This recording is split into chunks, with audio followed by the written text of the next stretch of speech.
بسم اللہ الرحمن الرحیم۔ السلام علیکم معزز ناظرین انفام اور یہ تحریر معاشرے کے ہر اس مرد کے لیے سبق آموز ہے جو نئی نویلی دلہن کو چھوڑ کر ذریعہ معاش کے لیے سالہ سال اپنے شہر سے دور اپنی بیوی کے جذبات سے کھلواڑ کرتے ہیں یا ماں کے کہنے پر بہنوں کی خاطر بیوی کا حق مار دیتے ہیں۔ ریاض میں رہتے ہوئے کافی عرصہ ایسا گزرا جب ہوٹل میں کھانا کھایا کرتا تھا۔ ظاہر ہے پکانا آتا نہیں، اس لیے ہوٹل پر ہی اتفاق کرنا پڑتا تھا، مگر کھانے کی میز پر تنہا بیٹھے ہوئے ایک نوالہ بھی حلق سے اتارنا گویا زہر کھانے کے برابر لگتا۔ چنانچہ میں اپنی میز سے اٹھ کر کسی اور میز پر تنہا بیٹھے شخص کے پاس پہنچ جاتا، اپنے کھانے کا آرڈر دینے کے ساتھ کہتا، یار ہم دونوں مل کر کھانا کھاتے ہیں، باتیں بھی ہو جائیں گی، وقت کٹ جائے گا اور پیٹ بھی بھر جائے گا۔ میرے اس جملے کا جواب عموماً اچھا ہی ملتا تھا۔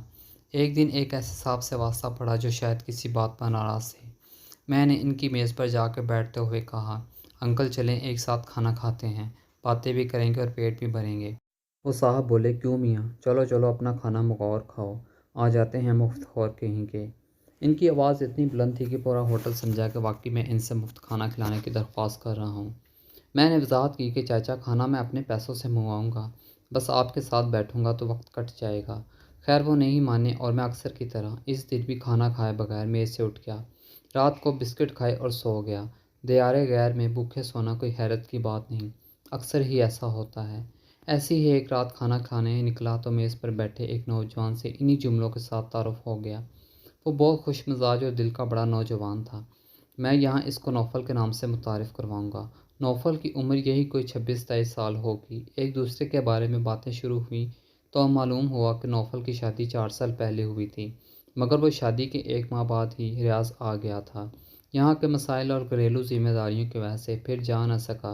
ہم ہر روز ہی رات کو ملاقات کرنے لگے۔ ایک رات کافی دیر سے وہ مجھے سڑک پر ملا۔ ارے نوفل، اس وقت تم کیسے، کیا کام پر نہیں جانا صبح؟ میں نے اس کو اپنی طرف متوجہ کرتے ہوئے پوچھا۔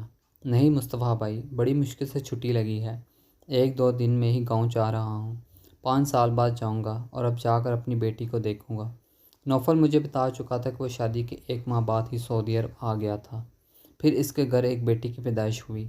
خیر نوفل 1-2 دن میں گاؤں چلا گیا، بڑا خوش تھا، اس کا چمکتا چہرہ آج بھی یاد آتا ہے تو دل تڑپ اٹھتا ہے۔ نوفل کو گئے ہوئے 1 ماہ ہو گیا تھا۔ ایک دن حسب روایت میں ہوٹل میں کھانا کھانے گیا تو نوفل ایک کونے میں میز پر خاموش اور اداس بیٹھا تھا، شیب بڑی ہوئی تھی، بال بکھرے ہوئے اور آنکھیں سوجی ہوئی تھی۔ ارے نوفل، یہ کیا، تم کب آئے؟ میں نے میز کے قریب پہنچ کر سوال کیا۔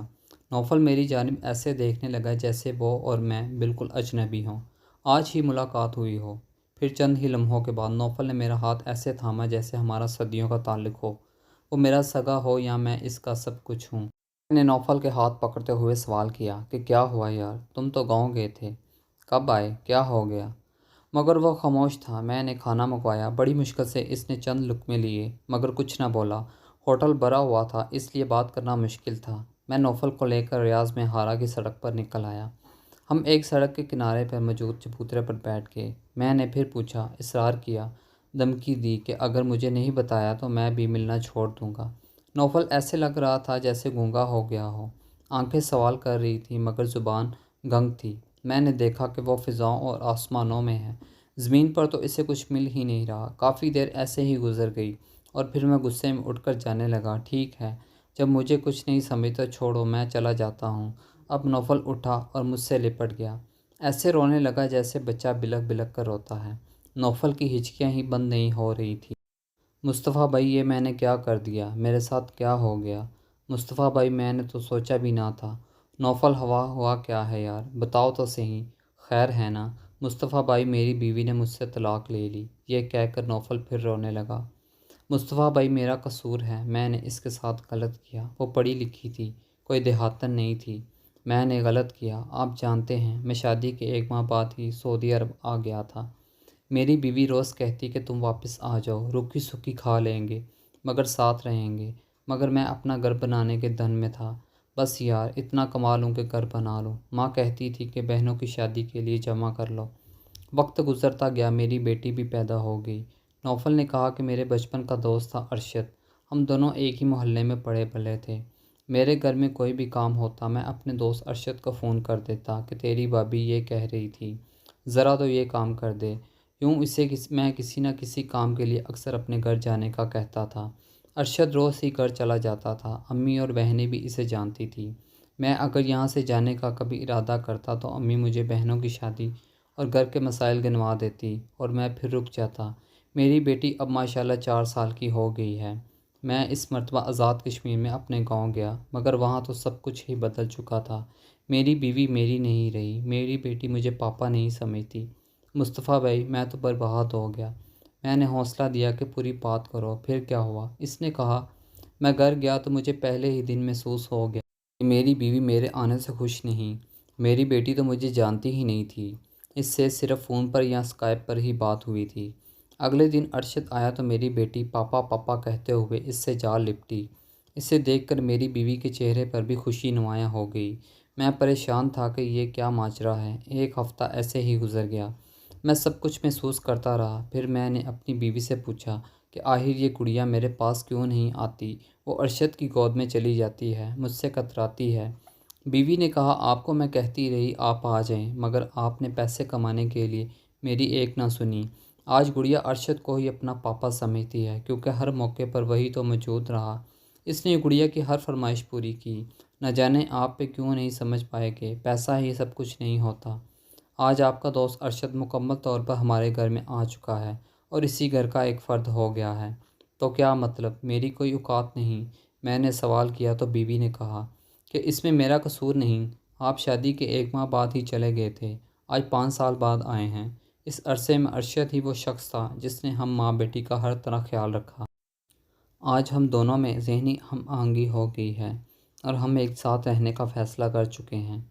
میں یہ سن کر سکتے میں آ گیا۔ میں نے کہا کہ تم جانتی ہو تم کیا کہہ رہی ہو؟ میں نے چیختے ہوئے پوچھا۔ بیوی نے کہا، ہاں میں جانتی ہوں، مگر میں مجبور ہوں۔ میں اب آپ کے ساتھ نہیں رہ سکتی۔ میرے دل میں اب آپ کے لیے کوئی جگہ نہیں۔ ارشد بھی یہی چاہتے ہیں، آپ مجھے چھوڑ دیں تاکہ ہم نئی زندگی شروع کر سکیں۔ میں سیدھا ارشد کے پاس گیا اور پوچھا، تم نے یہ کیا کیا؟ میرے ہی گھر میں ڈاکہ ڈال دیا۔ ارشد نے جواب دیا کہ میں نے کوئی ڈاکہ نہیں ڈالا۔ تم اپنے گھر کی رکھوالی کہاں کر رہے تھے؟ تم تو اپنا گھر میرے حوالے کر گئے تھے، اور جو رکھوالی کرتا ہے وہی گھر کا مالک ہوتا ہے۔ میں مجرم ہوں، مگر مجھ سے بڑے مجرم تم ہو۔ تمہاری بیوی ہر عید پر مہندی لگائے اور گجرا سجائے تمہارا انتظار کرتی تھی۔ میں آتا تو تمہاری بیٹی سے کہتا تھا کہ آپ کی ماما اچھی لگ رہی ہیں۔ یہ سن کر گڑیا کی ماں بھی خوش ہو جاتی تھی۔ یوں ہی وقت گزرتا گیا اور ہماری سوچوں اور خیالات میں یکسانیت پنوار چڑھتی رہی۔ نوفل، اب تم اپنی بیوی کو چھوڑ دو، اس معاملے کو ایک خوبصورت موڑ دے کر خیر بات کہہ دو۔ میں تمہاری بیوی سے شادی کرنا چاہتا ہوں۔ تمہاری بچی بھی مجھے اپنا باپ سمجھتی ہے۔ تمہاری بیوی تمہاری رہی اور نہ تمہاری بیٹی تمہیں پہچانتی ہے۔ تم کرکٹ کے اس 12ویں کھلاڑی کی مانند ہو جو ٹیم میں ہوتا ہے مگر کھیل کا حصہ نہیں ہوتا۔ ارشد کی بات ہتھوڑا بن کر میرے اوپر برس رہی تھی۔ اس نے کہا، مصطفیٰ بھائی، نہایت تلخ رہا ہے یہ سفر میرا۔ میری زندگی کی ساتھی کسی اور کی ہم قدم ہو گئی۔ زیادہ افسوس یہ ہے کہ میری ماں اور بہنیں جن کے لیے میں نے اتنے برس تنہا گزار دیے، جن کی وجہ سے میرا گھر برباد ہو رہا تھا، انہیں کوئی افسوس نہیں تھا۔ انہوں نے میری بیوی پر ان گنت الزامات لگا دیے، مگر میں جانتا تھا کہ یہ قصور اس کا نہیں ہے، میرا ہے۔ میرے پاس آج بہت دولت ہے، مگر میں حقیقی دولت کھو بیٹھا ہوں۔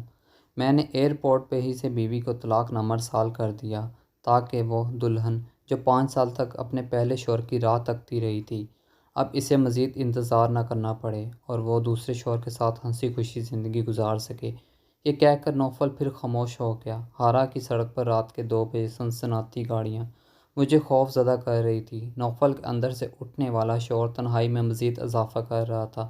میرے پاس نوفل کے لیے کوئی الفاظ نہیں تھے۔ میں اس گھر جانے کی تلقین کرتے ہوئے واپس اپنے کمرے میں آ گیا۔ اس دن کے بعد نوفل نظر نہیں آیا۔ پھر کئی ماہ بعد ہوٹل سے معلوم ہوا کہ نوفل اب دنیا میں نہیں رہا۔